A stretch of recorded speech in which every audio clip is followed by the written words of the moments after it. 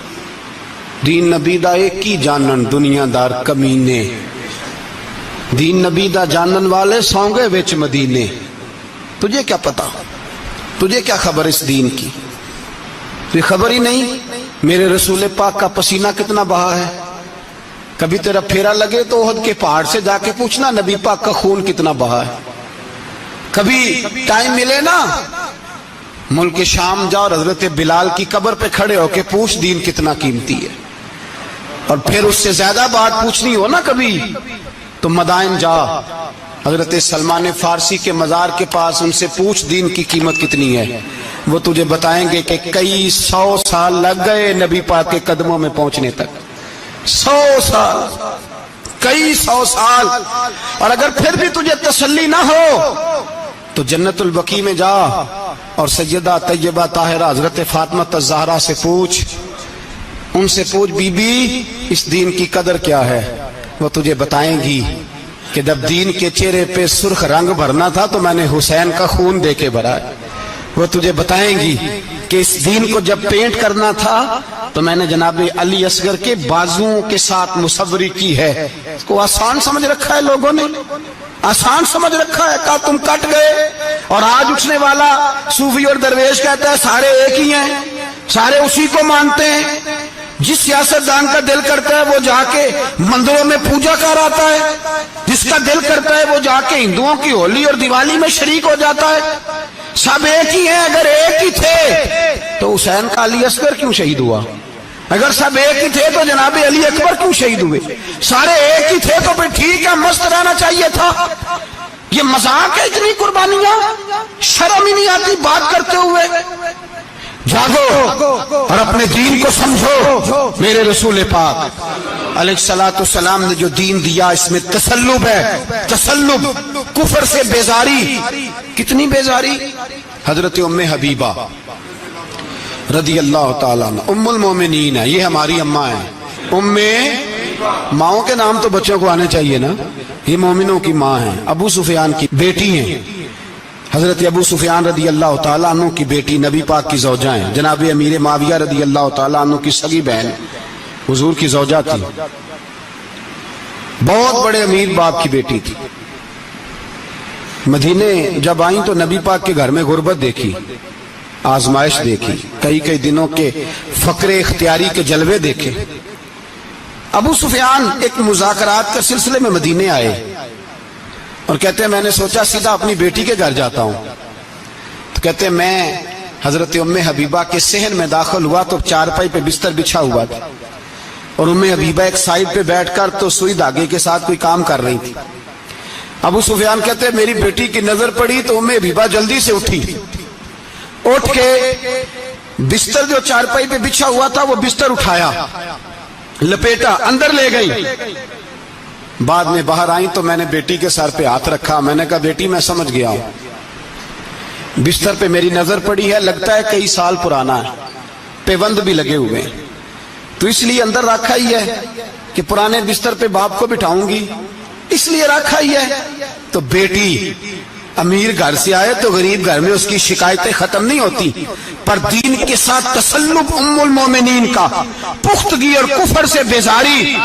کہنے لگی ابا جی ابھی آپ کافر ہیں نا، تو آپ کی سوچ ابھی بدلی نہیں. میں اس لیے نہیں بستر اندر رکھ کے آئی کہ آپ کے قابل نہیں تھا، میں تو اس لیے رکھا ہوں کہ وہ میرے نبی کا پاک بستر ہے اور آپ ناپاک ہیں. وہ پاک بستر ہے. انما المشرکون نجس، مشرک ناپاک ہوتا ہے، باپ ہونا علیحدہ بات ہے، لیکن میرے دل میں باپ کی قدر بعد میں ہے میرے دل میں، اور رسول اللہ کے بستر کی قدر پہلے ہے. رسول اللہ کی نہیں، رسول اللہ کے بستر کی قدر ہے کہ باپ بیٹھ نہ جائے. اتنی نفرت مشرک سے، اتنا اظہار، وہ باپ بھی ہو تو اتنی نفرت. لوگوں نے پیچے ڈالے ہوئے پیار کے، محبت کی پینگیں چڑھا رہے ہیں اور سارے یہ کہیں گے سب صحیح ہے. اور ہمارے دلوں میں نرمی، ہمارا اپنا جوان باہر جاتا ہے، وہ یہ نہیں دیکھتا کہ میں جس سے شادی کرنے لگا ہوں نیشنلٹی زیادہ ضروری ہے کہ ایمان، پیسے زیادہ ضروری کہ ایمان، دین زیادہ ضروری کہ دولت. عجیب تماشا ہے. بیچتے پھرتے ہیں، فار سیل کر دیا مذہب کو، تسلب ہی نہیں، کوئی خیال ہی نہیں، توجہ ہی نہیں ہماری. میرے رسول پاک علیہ الصلوۃ والسلام کے صحابہ جو چٹان تھے دین کے معاملے میں، اپنا پیارا بھی سامنے آتا تھا تو کافر سمجھ کے قتل کر دیتے، اس لیے کہ وہ سمجھتے تھے قوم مذہب سے ہے، مذہب جو نہیں تم بھی نہیں. اگر دین نہیں رہے گا تو کوئی شے باقی نہیں رہے. یاد رکھنا، اگر دین نہیں رہے گا. میرے حبیب پاک علیہ الصلوۃ والسلام کے غلاموں کا یہ حال تھا. احد کے اندر افواہ پھیل گئی کہ حضور شہید ہو گئے. حضرت انس بن مالک کے چچا تھے، انس بن نضر رضی اللہ تعالیٰ. جب افواہ پھیلی نا حضور شہید ہو گئے تو جناب انس بن نضر اٹھے، تلوار پکڑی، صحابہ سے کہنے لگے یہاں کیوں بیٹھے ہو؟ کہا حضور شہید ہو گئے ہم کیا کریں؟ فرمایا حضور شہید ہو گئے تو ہم زندہ رہ کے کیا کریں گے؟ یہاں کیوں بیٹھے ہو؟ ہمارا جینا بھی مصطفیٰ کے لیے، مرنا بھی مصطفیٰ کے لیے۔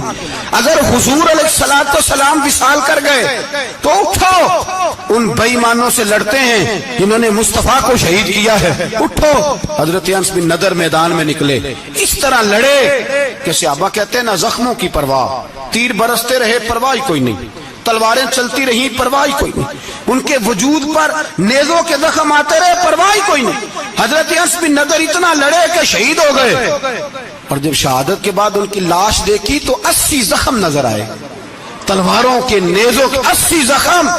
حضور کے لیے ان لوگوں نے جانیں دے دی، پرواہ ہی نہیں کی۔ یہاں اس مسئلے کو ہمارے ہاں لوگ سمجھتے ہی نہیں۔ ختم نبوت کا مسئلہ بڑا حساس مسئلہ ہے۔ ما کان محمد ابا احد من رجالکم ولکن رسول اللہ وخاتم النبیین۔ ہم ختم بھی پڑھے نا کسی کا تو اس میں بھی ختم نبوت والی آیت پڑھتے ہیں، اس لیے کہ یہ بنیادی مسئلہ ہے۔ ہم لوگوں کو بتاتے ہیں کہ جو مرنے والا گیا ہے نا دنیا سے، وہ نبی پاک کی ختم نبوت کا اعلان کرتا ہوا گیا ہے۔ ہم لوگوں کو یہ بات بتلاتے ہیں، میرے حبیب پاک علیہ السلام کی 150 کے قریب حدیثیں ہیں کہ میں آخری نبی ہوں، میرے بعد کوئی نبی نہیں ہے۔ 150 کے قریب حدیثوں میں حضور نے ارشاد فرمایا، جگہ جگہ محبوب پاک نے وضاحت فرمائی کہ میں آخری نبی ہوں، میرے بعد کوئی نبی ہو سکتا وضاحت۔ اور ہمارے علماء نے لکھا ہے جو دعویٰ کرے کہ میں نبی ہوں، اور جس بندے نے اس سے یہ کہا کہ چل کوئی دلیل دکھا، وہ بھی کافر ہو گیا، وہ بھی کافر۔ کیوں تو نے یہ سوال کیا؟ یہ حساس نوعیت کا مسئلہ ہے۔ میرے رسول پاک علیہ السلام کے غلاموں نے ایک پیغام دیا ہے ہمیں، اس پیغام کو یاد رکھنا۔ حضرت سعد بن ربیع رضی اللہ تعالیٰ عنہ کو احد کے میدان میں اتنے زخم لگے کہ اٹھا نہیں جاتا تھا۔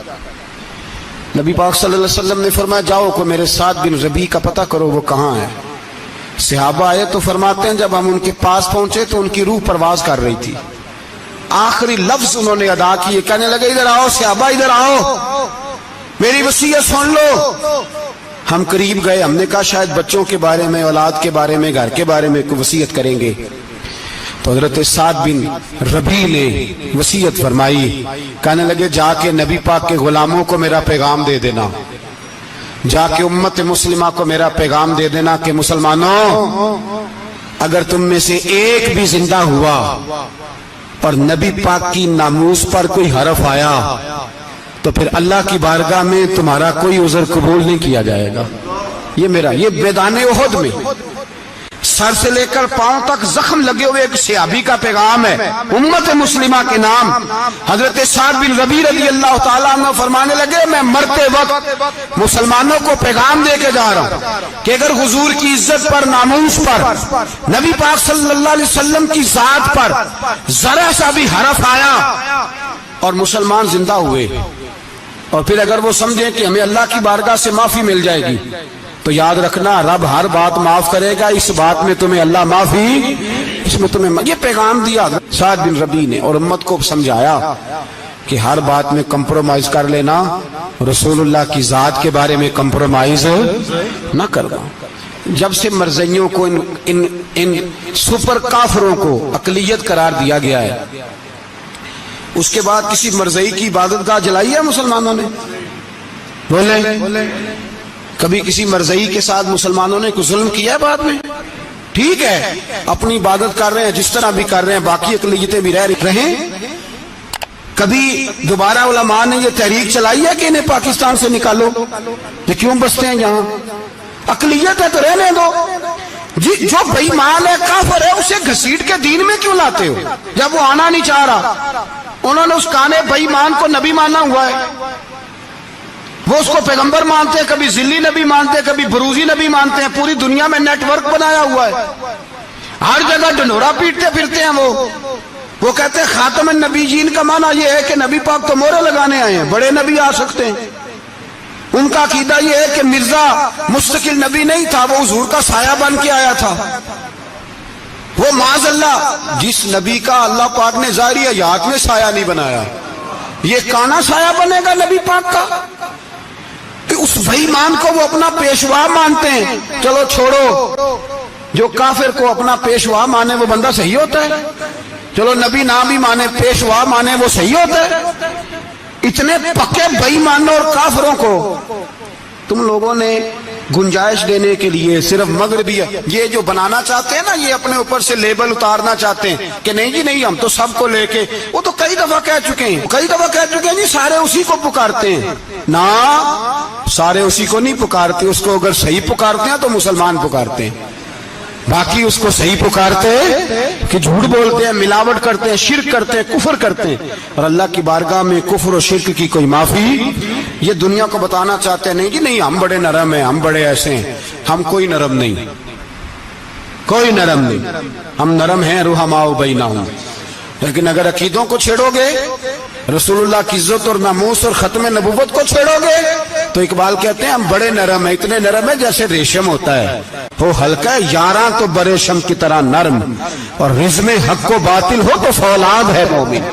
پھر ہم نرم نہیں، پھر ہمارے اندر بڑی سختی ہے، بڑی سختی.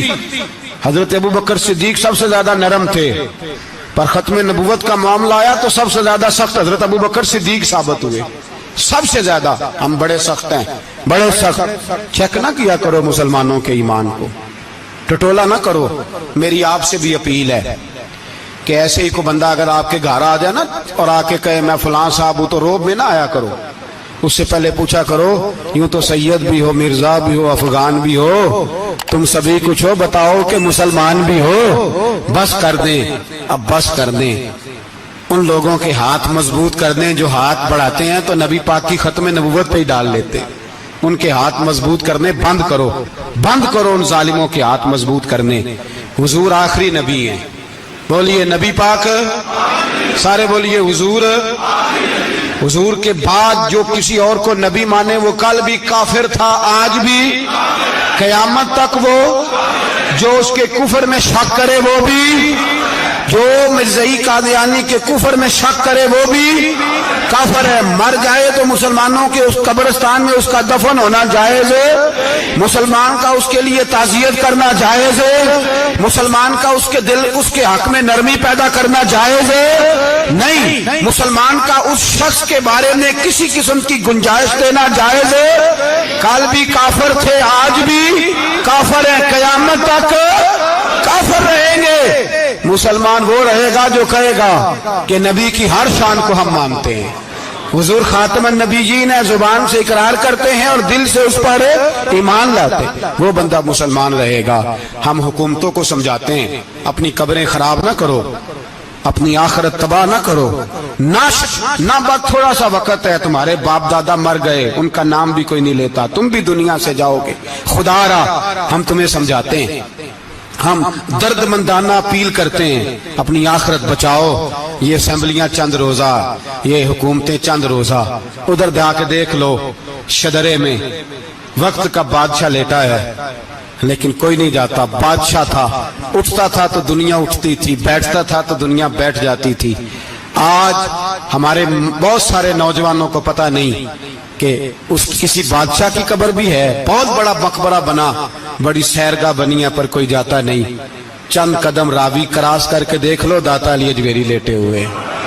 ایک دن کے لیے بھی چھوٹی سی اسمبلی کے ممبر بھی نہیں بنے. میراں نہ امیراں دے دیوے بلدے نہیں صدا فقیراں دے. نہ وہ والی حکومت کرو جس کے بعد تمہاری فاتحہ بھی کوئی نہ پڑھے. اور جا کے دیکھ لے داتا صاحب کی قبر کے چاروں جانب پھٹیاں لگی ہوئی ہیں. سارا دن ساری رات اللہ کا قرآن پڑھا جاتا ہے، دن رات وہاں درود پڑھے جاتے ہیں، ان کو اصالہ ثواب کیا جاتا ہے. یہ والی زندگی جی، واپس آ جا، نہ اپنی آخرت خراب کر.